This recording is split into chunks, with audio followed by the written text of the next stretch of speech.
Morning Edition. BPL feeling the heat as customers complain about the weekend outages. The Prime Minister attends UE graduation. And it's Monday. Time to go down to Grand Bahama.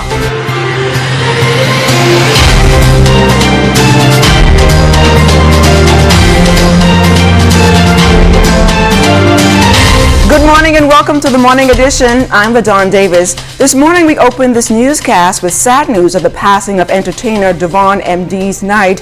MD's is a friend to the Morning Edition and served pretty much as an entertainment consultant for almost a year. MD's also performed for us on our Friday entertainment series on February the 15th. He was to be the first Bahamian song artist to perform at Reggae Sumfest in Jamaica this summer. We want to offer our sincere condolences to his family and the entire Bahamian entertainment community. May he rest in peace.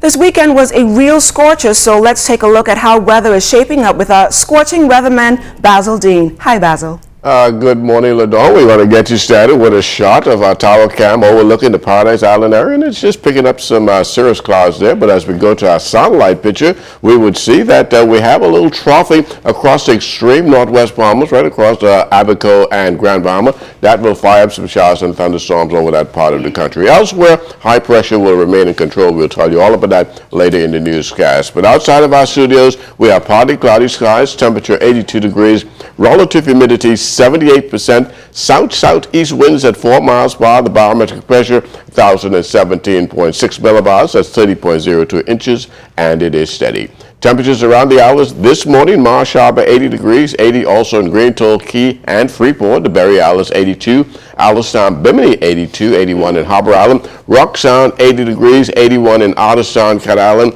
Staniel Key 79, Kemps Bay, Orlando 79, 80 degrees in Fresh Creek, that's Central Orlando, San Salvador, and Rum Key at 81 degrees, 80s in Rygat Island, Clarence Town, Long Island, Crooked Island, Betsy Bay 79, 79 in Acklands, Machitan, Inagua 80, and the Turks and Caicos Islands at 81 degrees. Boating forecast for today in the northwestern islands: winds southwest at 10 to 15 knots. They will be falling light and variable at times. Wave heights 2 to 4 feet over the ocean. Low tide 6:46 this morning. High tide at 12:52 in the afternoon. For the central and southeastern islands, winds will be out of the southeast at 10 to 15 knots. The wave heights 2 to 4 feet. That's going to do it for your first look at Weather the Morning Edition. Stay tuned. Your forecast for today and tonight is still ahead. Thanks a lot, Basil. Jiminy DeSwain and the Morning Edition's traffic team are out there with the Bahamas First Traffic Report. The traffic report is sponsored by Bahamas First. First in insurance. Today, tomorrow. Good morning, good LaDawn, and good morning, Bahamas. We're coming to you live from East Bay Street, just up from the Sydney Poitier Bridge. A beautiful Monday morning shaping up, but to find out what you can expect traffic-wise as you prepare for your morning commute, we now turn to Corporal Christopher Wims of the Police Traffic Division. Good morning, Corporal Wims. Good morning, Ms. Swain. Good morning, Bahamas. Now, are there any areas of concern this Monday morning that motorists preparing to leave home should be mindful of? Yes. We should be minded that the Samalo Butler, that is still ongoing. The works are still ongoing in that area, so we want to remind people to just exercise extreme caution while traveling north on Samalo Butler. Now, aside from that, I would imagine, obviously, one of the things, unfortunately, that happens through the weekend or even on any given day are accidents. Can you talk to us about some of the accidents that may have taken place over the weekend or throughout the course of the weekend? Yes. Over the weekend, we had a total number of 20 accidents in the city of Nassau. 16 accidents which were just damage only, 4 accidents with injury, and 9 accidents with persons who are just simply hitting and running. We're going to address those as each day passes. We want to remind persons to please stay on scene on these accidents. Now, what are some of the penalties that persons can face if they actually leave a scene? We know that sometimes persons leave scenes because they don't have insurance, it's fear, a number of reasons come up, but what are some of the penalties they face if they do not stay stationary on an accident scene? Well, leaving the scene of an accident is the fine. Sometimes people just in fear of not having insurance or not being licensed, not saying that they're right or wrong in the accident. But we're asking that people stay on scene so that the police can conduct a thorough investigation because they might be right in that accident. All right. Well, Thank you so much, Corporal Wims. Again, make sure to drive safe, buckle up, and no texting and driving. Back to you in studio, LaDon. So to our top story this morning, Bahamians turned out to our beaches in scores due to constant power outages over the weekend, coupled with high temperatures.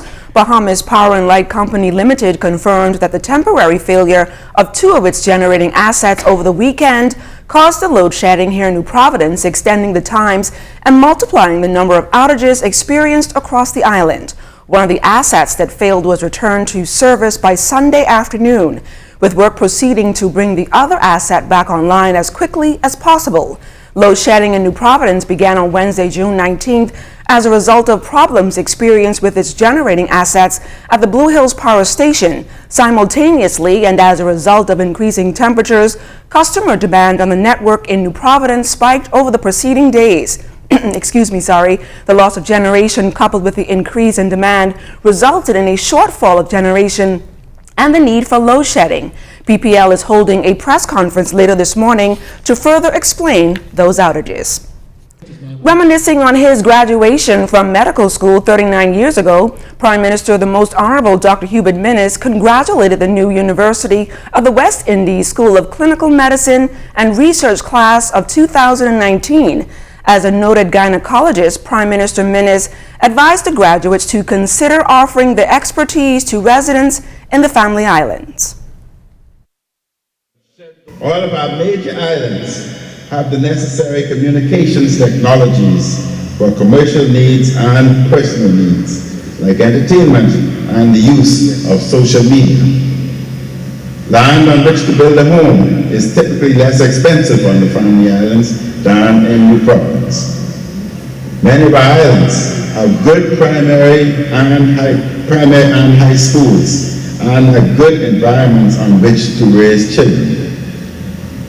The entire Bahamas is your oyster.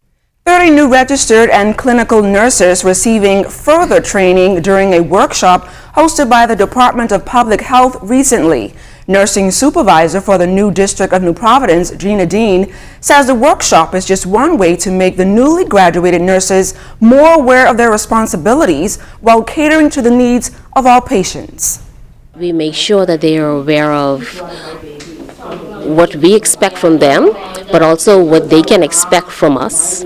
How we always try to instill in them that, listen, we want a patient-oriented practice. We want them to, the way they carry themselves, so we look at the way they dress. We also talk about the importance of conflict resolution, how you're going to get along with other staff in the workplace, as well as how you're going to care for your patients and make them feel that you do care for them. And because that's one of the first things we try to instill, that before you can take care of the patients need to feel that you care for them.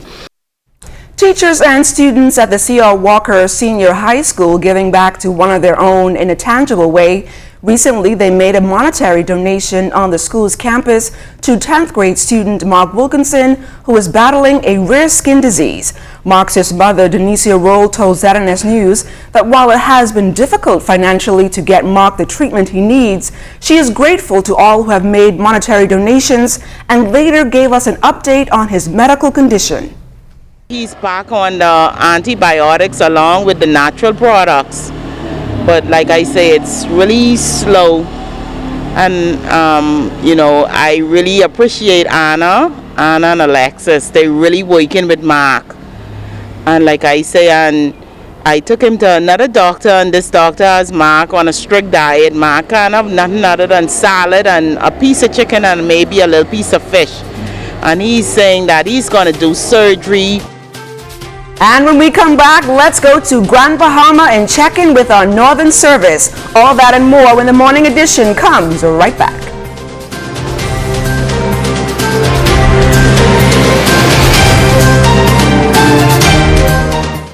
Look, it's simple. Fidelity can consolidate all your bills with their debt consolidation loan. Give you one monthly payment and money in your pocket. So let me get this straight, Miss Financial Coach. You say something about cash in my pocket? Yes. And a savings plan with 5% interest? Wow, finally!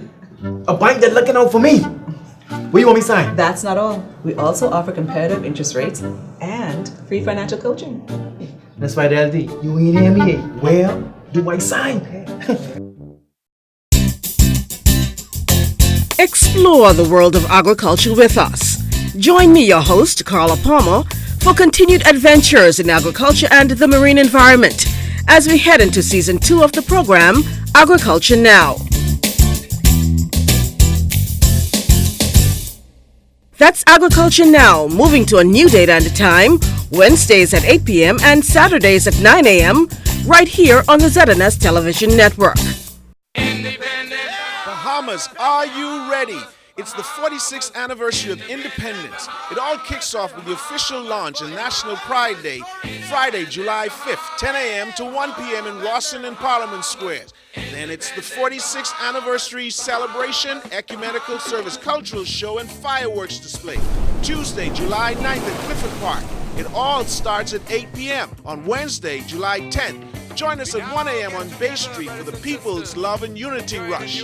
At 11 a.m., it's the official announcement of the 2019 National Honors Award, followed at 6 p.m. with the Independence State Dinner, all happening at Government House. All roads then lead back to Clifford Park as we close out the Independence celebration with a spectacular celebration in music. From 5 p.m. to midnight, Bahamas, it's all for you. It's the 46th anniversary of Independence celebration. Come and join us. United we stand, Bahamas. Together we can.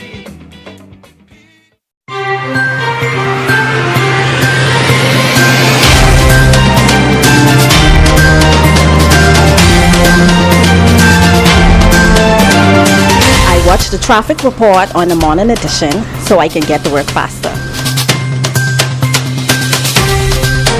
Welcome back to the Morning Edition. Society as we know it is very hard on our country's youth. When a young person does something, most people wash their hands off them and have very negative things to say. One young man was able to turn his wayward life around and graduate at the top of his class. Kelsey Johnson reports.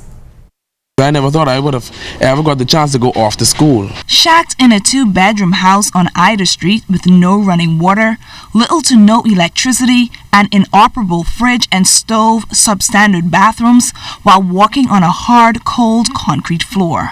This is the home of Keno Ambrister and his siblings. Although his living conditions are not ideal, Ambrister was determined to rise above the rubble, using education as the driving force behind his success. Growing up, it wasn't very easy, you know. A lot of this, after my mother died, was a lot of discouragement and the abuse from my father. I just gave up on school, and it just made me.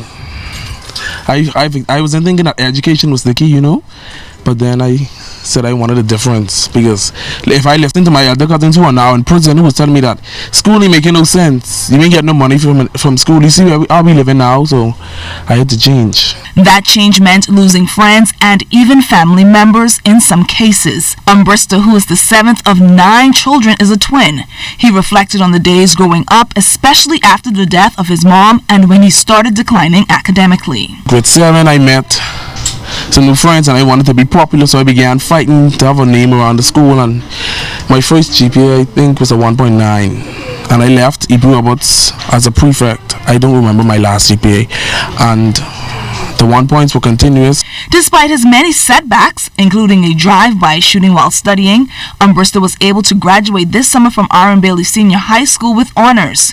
He was the school's top male student and received a full scholarship to Benedict College in South Carolina this fall. This yard got shot up and the bullet went, because you know this is a wooden house, and the bullet went through the front door.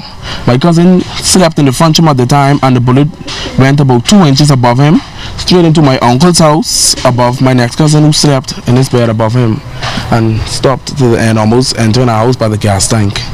Are you the first in your family to graduate? I mean, with your mom's siblings to graduate out of high school? I'm not sure about my sister, but out of the 8 males, I guess, yes, ma'am. Even though he was able to beat the odds, Ambrister still needs your help. He is expected to leave in August for college, but still isn't in a financial position to do so. A young man coming from this environment, I would like to ask the public for assistance in helping me pursue excellence as I go abroad to college to study mass communications and journalism. Any sponsor would be accepted, and I would be grateful. Kelsey Johnson, ZNS Network News. Great story there, Kelsey. Taking care of the future of our nation is sometimes met with challenges. Some of our country's children need a little bit more help than others, and there are some businesses who are ready and willing to assist. Here's Shashina Rowe-Farquharson of our Northern Service with the details.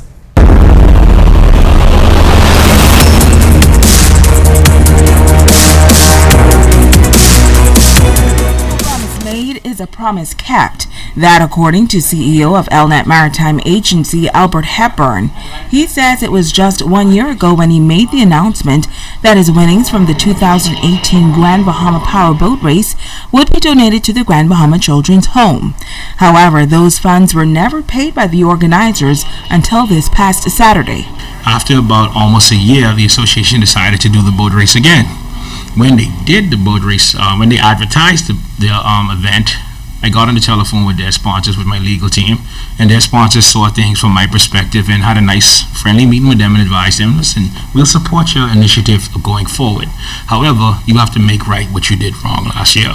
1 year later, he says that the company is pleased to present the winnings from the race to the Grand Bahama Children's Home.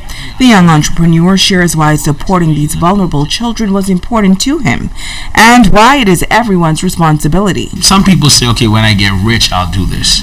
No, you have to do it like now. I watched a video yesterday talking about just giving something for free before you can get. And your time is something that's free. Your time is more important than money. I do feel the blessings will come, Circle. I've seen it. I've seen it work. Whether you give the money or you give the time, I've seen the blessings rotate and come full circle. Executive Director of the Grand Bahama Children's Home, Sheila Johnson-Smith, was overwhelmed by the donation. This makes such a big difference to us. We were on the verge, actually, to be quite open and honest, of giving a date of the closure of the home.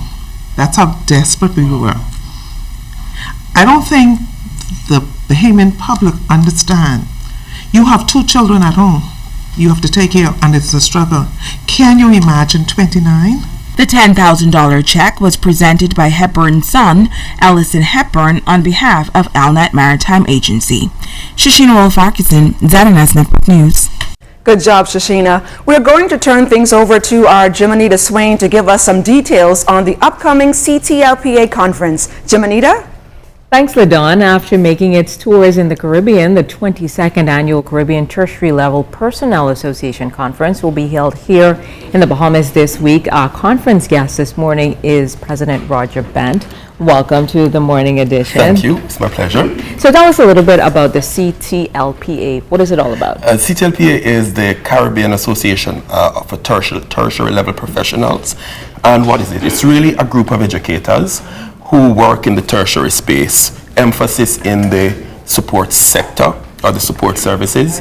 And really, we are interested in the whole culture and student-centeredness of tertiary institutions. So the message of CTLPA really is to develop a culture of student learning and development within institutions. Now, the conference has been around for 22 years. How does that assist both students and educators? In significant ways. I think, for one, the scholarship of it is us coming together to do research and to make those presentations. So we're developing a sort of caliber of competence within the space, and that translates directly into policies within the university, but it also speaks to practice in terms of how our students are benefiting from the programs that we offer in institutions, in tertiary institutions. So I think through those ways, students are benefiting, and also the scholarship is benefiting. So tell us, where and when will the conference be held? It starts tomorrow. The opening ceremony is going to be at 4 p.m. and to the 27th, and it's going to be at the Malaya Beach Resort, the Malaya Nassau Beach Resort. Yes. And we're hoping that it's going to be an absolutely fantastic event. It's always fantastic, and we don't expect it to be any different. It's my first time in Bahamas and everything, so we're looking forward to a really amazing time. You sound very excited, Roger, but thanks so much for being with us here today on the Morning Edition, and have a wonderful conference. Thank you so much, and thanks for having me. Thank you. Back to you, LaDawn. Thanks, Jiminita Fisher. Keno Brister came from a 1.9, and he was a top male student at R.M. Bailey. It always shows when you just be behind these kids and encourage them, and they'll go on. We have some good stories this morning. They're giving away in Freeport with the children's care. Then the young guy you were doing that story on, the students donated to him, and then also this morning I said, let me donate something to LaDawn and Tanya. This is $20, but I'm only giving you dollars, so I need my $19 back. That is for breakfast for you, Tanya, and Jiminita, but I need my $19. Whatever y'all can get with dollar, y'all get y'all breakfast for dollar, but I need my $19 back, okay? Okay, Charles, what's coming up in sports? Coming up in sports, it was a big weekend for the Nationals. We had sailing, we had swimming, and we also had baseball. Don't forget my $19 Tanya, Jiminita, I hope you guys are listening to Charles. We only have $1 to spend. All of that and more ahead in sports.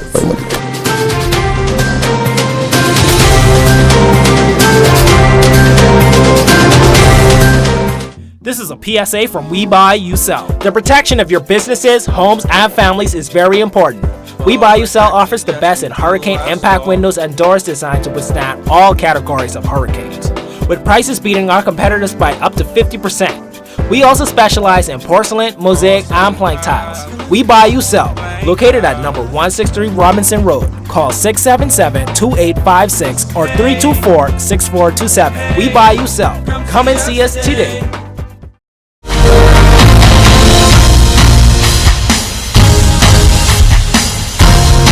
Good morning, thanks for starting the week off right with ZNet Toll Sports. Now what a weekend it was. The Bahamas Swim Nationals all done with, and what a splash made again by Mako Aquatics as they repeated as champs of the 4-day meet, 1,862.5 points, beating out Grand Bahamas YMCA Wave Runners and Alpha Aquatics. Rounding out the top 5 was Barracuda and Life of Key Swim Club.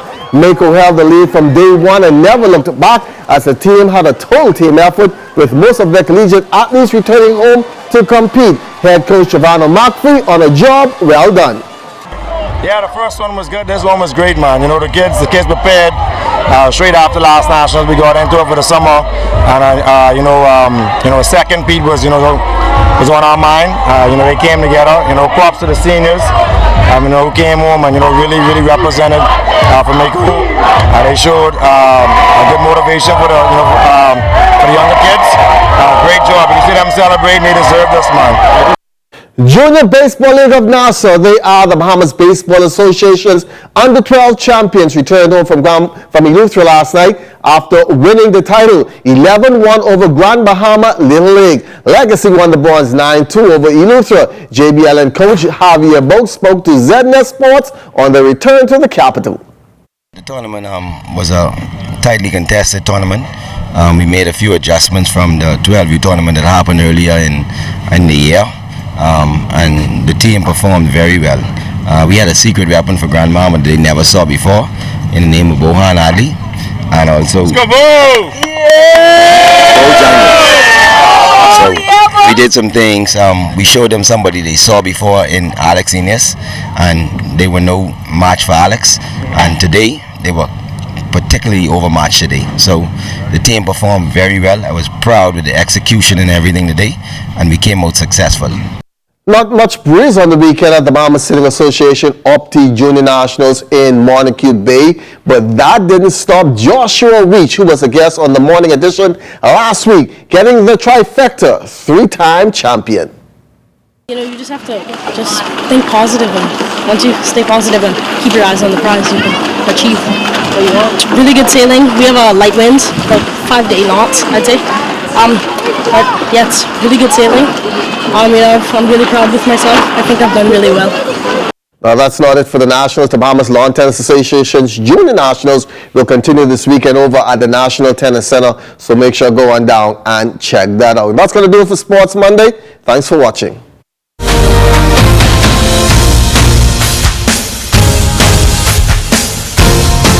It's the OT with yours truly, Charles Fisher. Buddy Hield and the Kings have their... Buddy Hield seemed to be having the best season of his career. He had 32 points the other night. It was a bit disappointing, Shawnee Miller not winning the IAAF World Female Athlete of the Year. The high school rankings will soon be out. Tabernacle, the defending champion, CC Sweeting, they are always there. Who will it be this year? Each Monday on 1540 AM and 104.5 FM, it's the OT with yours truly, Charles Fisher. The Atlantic hurricane season runs from June 1st to November 30th. When a hurricane alert is issued for your area, which indicates the possibility that you could experience hurricane conditions within 60 hours, you should begin the initial stages of preparation for the storm. When the storm is 48 hours away, a hurricane watch is issued. Once a watch is issued, be sure to get updates from the Met Office via television or radio. Get your battery-powered radio ready. Keep your emergency supply kit, blankets, and sleeping bags handy, and keep children and pets indoors. Be sure you have extra cash and a car tank full of gas. Fill all prescriptions. A hurricane warning means that a storm with winds up to 74 miles per hour or more is 36 hours away. At this point, secure all windows with shutters and plywood. Place your valuables in a waterproof container and store them on the highest floor in your home or in the safest area. This public service announcement has been brought to you by the Broadcasting Corporation of the Bahamas in conjunction with the National Emergency Management Agency.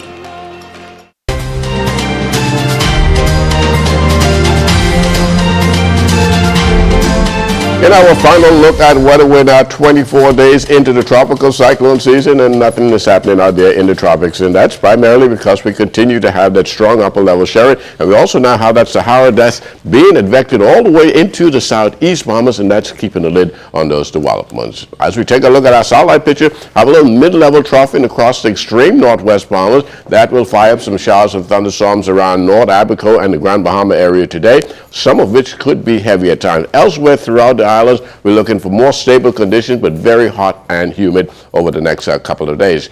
Today, we're looking at partly sunny, hot with a heat index of 106 degrees. Actual air temperature should be around 90 degrees today. And then tonight, we're looking at simply patchy clouds, very warm, low temperature getting down to 78 degrees. And tomorrow, or at least the next 7 days, we're going to have off and on showers right into Wednesday. A little better on Thursday with 1 or 2 isolated thunderstorms popping up there, but things start to pick up again on Friday as we head into the weekend. More showers working their way back into our forecast. So, Dawn? Thanks a lot, Basil, and that's a wrap for us. Make sure to join us tomorrow at 7 a.m. for more Morning Edition. I'm LaDawn Davis. Have a productive week, everyone. Have you ever been in love, girl? Tell me, have you ever been in love? Have you ever been in love? This one goes out to my ladies. Even when the times get rough, she not shake me. So tell me, have you ever been in love? Okay. Oh yeah, oh yeah.